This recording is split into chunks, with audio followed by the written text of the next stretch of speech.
Hello. Oh, it started. Okay, Yeah. You better post this. Okay. I'm gonna be in every single video. Every single day you're gonna see me. Somewhere. Somewhere. Okay.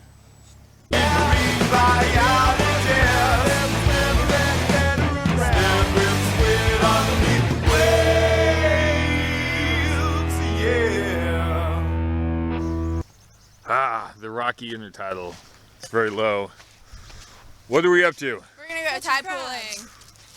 We're catching crabs with our signature crab move. Perfect.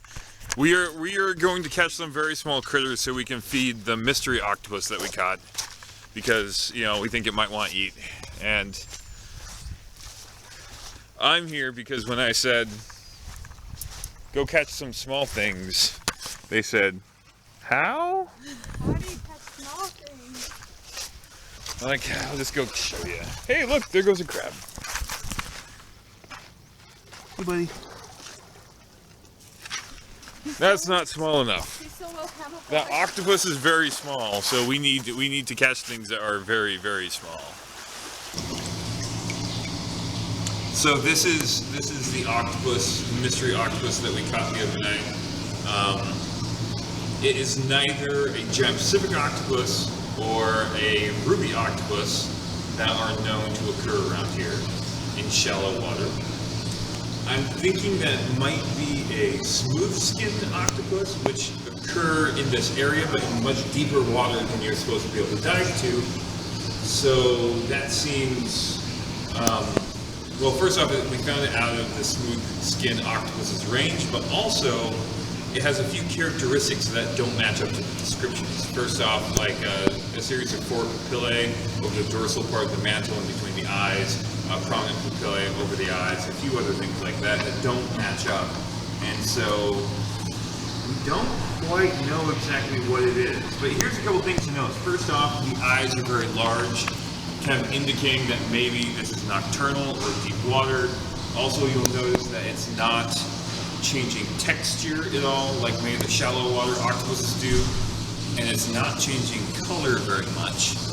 Another thing, and this is particularly interesting, you see this flange around the edge of the mantle, and that is a characteristic of the smooth skin octopus. Now that being said, there's actually many other octopuses that have a flange around the mantle as well. For instance, some Elednae, like Elednae, oh I forgot the names of them, but there's other octopuses that have that characteristic as well, so it's not exactly diagnostic. But this little guy, he's interesting. Oh, I've never seen them ink, so I think it lacks an ink sac as well. So we've been working on these since last year. We first found them last year out around here. We find them on sediment flats. They're interesting. And now we're going to try to see what they eat. So we're going to give them some amphipods and see if she takes amphipods.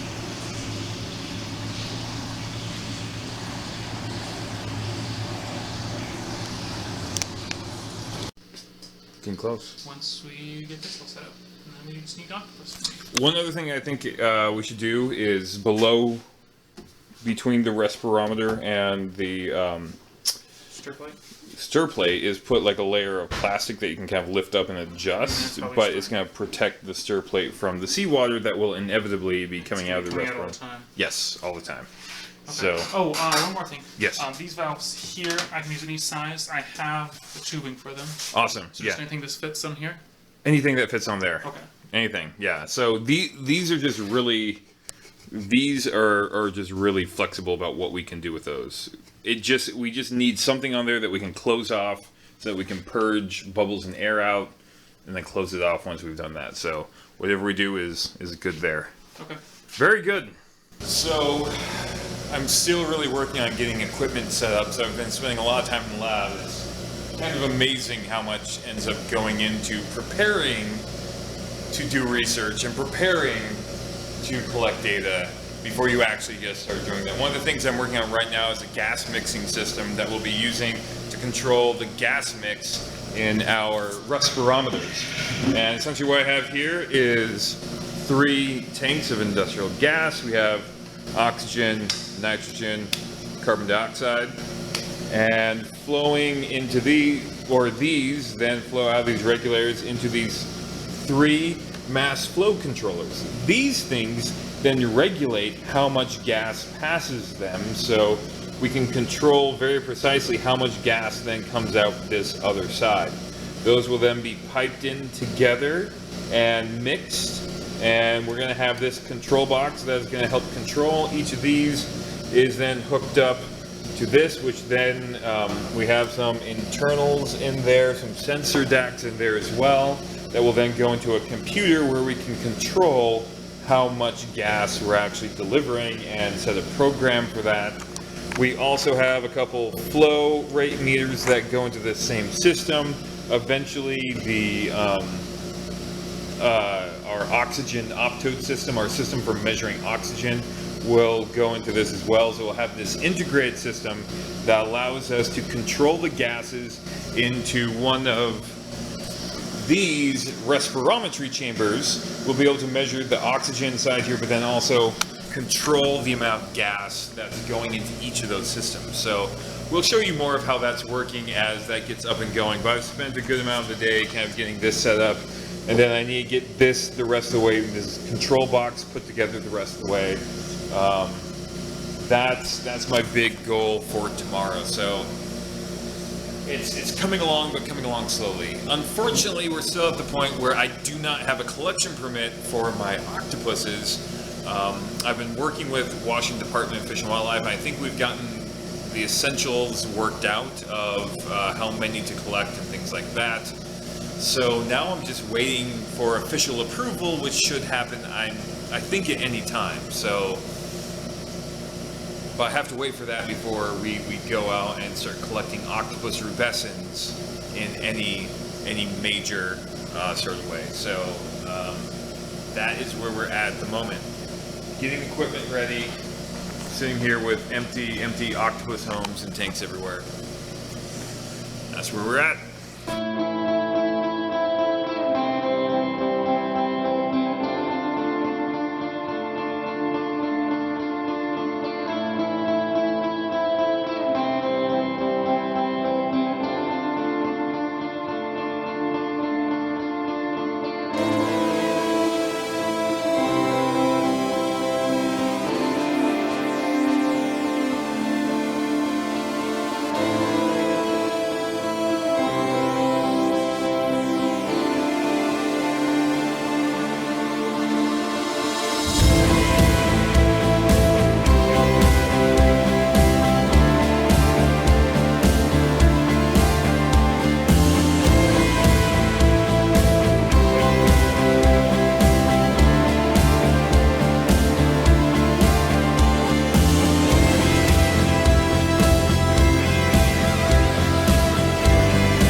Get off the internet, and if you do, subscribe to our channel.